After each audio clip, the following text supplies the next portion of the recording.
Baik kaum muslimin dan muslimat rahimani wa rahmakumullah. Jadi Masya Allah memang ya muslim yang bertanya begitu semangat ya. Ingin banyak kebaikan, semoga Allah memberkahi beliau dan Amin. terus menambahkan ilmu yang bermanfaat Amin. ya kepada beliau. Nah, mengenai ya seorang yatim. Yatim itu kata para ulama kita itu ialah dikatakan yatim dengan dua syarat. Yang pertama ialah meninggal ayahnya. Karena yang menafkahi kan ayah, yang wajib menafkahi si anaknya. Nah, ketika si ayah meninggal, maka dikatakan dia yatim. Yang kedua dikatakan yatim kalau seandainya dia belum baligh.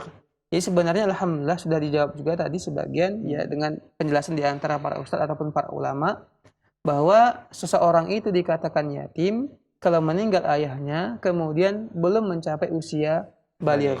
Karena dalam sebuah hadis Nabi Shallallahu Alaihi Wasallam mengatakan, la yutma ba'da ihtilam. Enggak dikatakan yatim setelah mimpi. Mimpi bahasa artinya ialah ketika seorang anak yang yatim tadi, ya ketika dia sudah balik sudah tahu kita penjelasannya bagaimana, ya tanda-tandanya juga sudah ada dan kita bisa baca di kitab fikih dan di kitab para ulama kita. Nah, ketika dia sudah balik maka dia tidak menjadi yatim lagi, baik laki-laki maupun perempuan. Jadi nggak dikatakan dia yatim. Kalau begitu, kalau seandainya kita ingin mendapatkan fadilah yang Nabi sebutkan, ana wa kafilul yatimi hakada.